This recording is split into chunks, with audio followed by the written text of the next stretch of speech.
In physics, we refer to position, velocity, and acceleration functions to describe position and movement of a particle or whatever as it moves through space. Or, one example I like to use, imagine you're driving your car around. Your car has a position on the earth, like it's at a particular point. You could travel 100 meters and have a distance. In physics, we label distance as s. So s of t, and usually we use the variable t as the variable of our function instead of x, just because it's time. Like at time 0, meaning like now, our position is here, and then if we spend 10 minutes driving, we might have traveled 20 miles or whatever the case may be. It's sort of like s means position based on distance, meters or feet or whatever you're measuring in, and time is the input variable. The longer we drive, the farther we go, or whatever. Now, in physics, however, there are other categories of functions which are called velocity and acceleration. And it's very important that those are defined in calculus based on their derivatives. But velocity is another way we call speed, like how fast am I traveling at a particular point in time. But if I had a position function, we'd refer to the derivative, or ddt, of the position function we call the velocity function. Or it's like if a question asks you how fast are you going at a particular point in time, that would be modeled by v of t. But there's a direct relationship between these types of functions in calculus based on, if you think about the units and what a derivative does. We've been practicing, it's been a few weeks since we talked about the idea behind the units of derivatives, but let's say our position is in feet or miles traveled. Let's say, we travel 5 miles, 10 miles based on time t, whatever it might be. Well, remember, a derivative is the tangent line. It gives us the slope at a particular point in time. Or we could write this as s prime. That's exactly what this is saying, is s prime is defined as v. Those are synonyms, basically a derivative. But remember, a derivative is a rate of change. How fast am I going is also, it's like miles per hour. So that's exactly what this function would measure, is your speed at every point in time. And if you took the second order derivative, if you took a derivative yet again of that function, we call that the acceleration. Or acceleration is an idea like when you hit your gas pedal down, your car changes its speed. It speeds up faster or slower. And a changing speed is the idea of acceleration. It's what we call, well, as our velocity changes, what's happening, and it causes various things to a car. Like you speed up and various g forces are applied to you. But if you're going at constant speed, if your acceleration is not changing, there's it's not as sharp of a force. You don't get moved around your car quite as much. But anyways, acceleration is something which is typically measured in something like miles per hour squared or meters per second squared or something. And this is another theme about derivatives, is as you're differentiating, the units will change because you're taking a rate, and then an acceleration is the rate of change of the speed. So it's like a double rate. It's been we're studying the change on a second order level. But all that being said, the same is true for anti-differentiation. So if the velocity is the derivative of position and acceleration is the derivative of velocity, well, the position is the antiderivative of the velocity. And the velocity is the antiderivative of the acceleration. And we could use these things to solve particular problems. Actually, I'd meant to draw this in this space right down here, but let's just take a quick peek at an example. It says the car is accelerating at 2 miles per hour per second with no initial velocity or position. It says find its velocity and position function after 10 seconds. How fast would it be traveling? So this is kind of a confusing set of units that are in this particular question. But what this kind of means is that every second it is getting 2 miles per hour more. So if you imagine looking at the speedometer on the car, like let's say that you started at 40 miles per hour. And notice another thing it does not tell us is how fast we're going or where we're at. So it's kind of, there's not a whole lot of information, but the only information is that it is getting faster.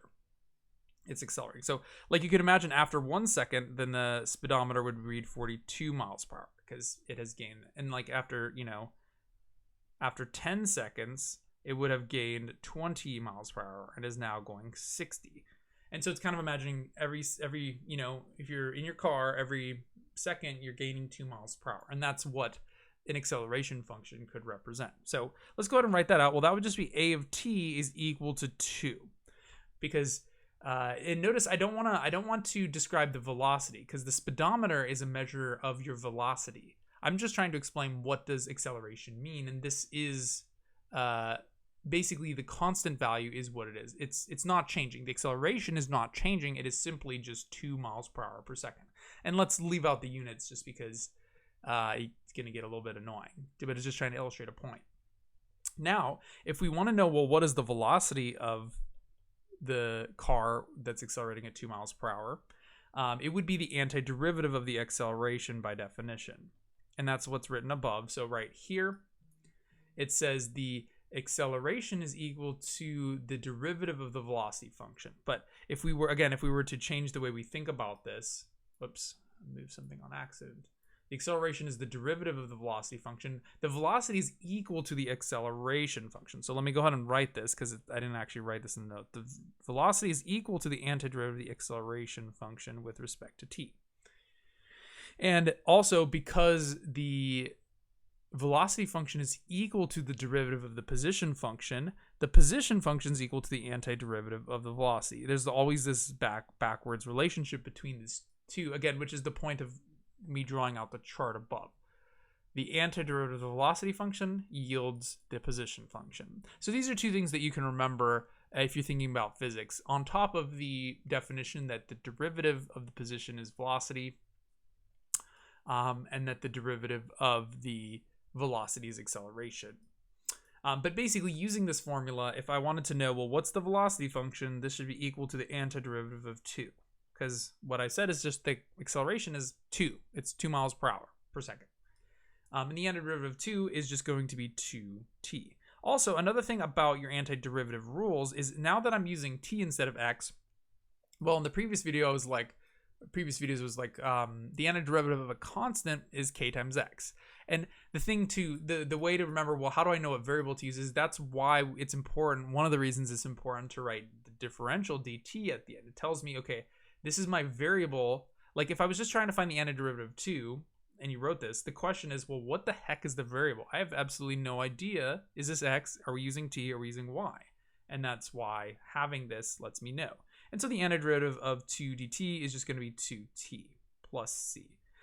Again, not instead of 2x, but again, the rule of thumb is that you're gaining your variable, because the derivative of 2t with respect to t is just 2. Because again, x, it could be any variable. We use x most of the time just so you get used to it, but you can use whichever variables. Calculus still makes sense. And anyways, there we would have it. And also, again, notice that it doesn't tell us how fast we're going because the original question didn't say. But notice actually what it says is it has with no initial velocity or position. So what this is kind of saying is, well, in my example, just to try to illustrate what acceleration means in physics, here it says we're actually starting with no velocity. So actually what I should have said is my speedometer started at 0 miles per hour, and then every second it would be then 2, 4, and so forth. And technically you could figure out what function models that without writing it. But notice that actually would be what we call a linear function if it's increasing by 2. Basically, c would be 0 here because it's saying that the initial velocity, or essentially what this means, v sub 0 is equal to 0. It is starting at speed 0, like from rest. And again, if it was starting at a different velocity, it might say, well, the initial velocity is 10. But that's just a way of telling you what is c. c is 0, essentially. Because if I plug in v of 0, I would get 0. And then I would plug in 0 over here, and that would be 2 times 0 plus c. So I'd have 0 equal c. And that just allows us to conclude that c is actually just 0. And at the end of the day, what I would get is my velocity function is just 2t. And notice that makes perfect sense here, because it says it's starting with 0 velocity and it's gaining 2 every second. Well, that's exactly what this is. 2 times 1 would say, well, after 1 second, I'm moving 2 miles per hour. And this would be in miles per hour because I took the antiderivative with respect to time, which was in seconds. And so usually you don't want to have rates which have a weird rate like this, but whatever. Again, I'm just trying to illustrate the connection between position, velocity, and acceleration in calculus. And last but not least, if I wanted to find the position function, that's equal to the antiderivative of the velocity function. So now that I know the velocity function is just 2t, I would take the antiderivative here, which would be t squared. Because again, I add 1, drop the reciprocal. So t to the first would go to t to the second, divided by 2 would cancel the 2 in front. Again, there's always plus c whenever I'm doing indefinite integrals, but in the same way, it says it has no initial position either. What that's kind of implying is that initially, remember S stands for position, initially that vehicle is at 0. That's a common way of labeling it in physics, just meaning that wherever we are on the Earth, this is kind of our starting point. We'll call that the 0 on the x-axis. And then we can describe movement from the current initial position, which again is just commonly labeled as 0. But again, at the end of the day, if we plug in 0 for S, we'd have F is 0. That would mean we plug in 0 for T. That would be 0 and C. So again, C would be equal to 0 based on the same conclusion. So we'd have T squared as our position function. And this would finish our example in terms of finding these out. And then, it asks us a question, well, after 10 seconds, how fast are we traveling? How far would we have traveled? But again, kind of thinking about moving on down the speedometer chain. Well, after 10 seconds, I know I'm going to be going 20 miles per hour because I'm gaining 2 miles per hour every second. So that should be obvious. But if I were to plug in 10 into V, that's exactly what it would tell me is what's the velocity after 10 seconds? And that would just be 2 times 10 or 20. And that would be in miles per hour. And that's exactly what makes sense based on the description. Also notice that the acceleration after 10 seconds, that's just a constant too, meaning that's not changing. That's what it was saying, is the acceleration is constant. Now the last thing is, well, how far did it actually travel in that interval? But that's exactly what our position function would be. And what it says is that it should be equal to 10 squared. And 10 squared would give us 100. And if you're wondering, well, would this be miles or what would the units on this be? Obviously, miles doesn't make sense because if you just travel for 10 seconds, and the issue here is because our units are in miles per hour per second. So if we wanted to properly do this, we should actually change this to miles per second, which would divide it by 60. And that would fix our problem to figure out how far we've gone. But let's just leave it at that because I think you see the point of all of these things and what they're telling us is, what does acceleration mean? What does velocity and what does position mean? And at the end of the day, how do derivatives and integrals help us here? Well, that's a fundamental definition of those 3 types because the velocity is always the rate of change of the position.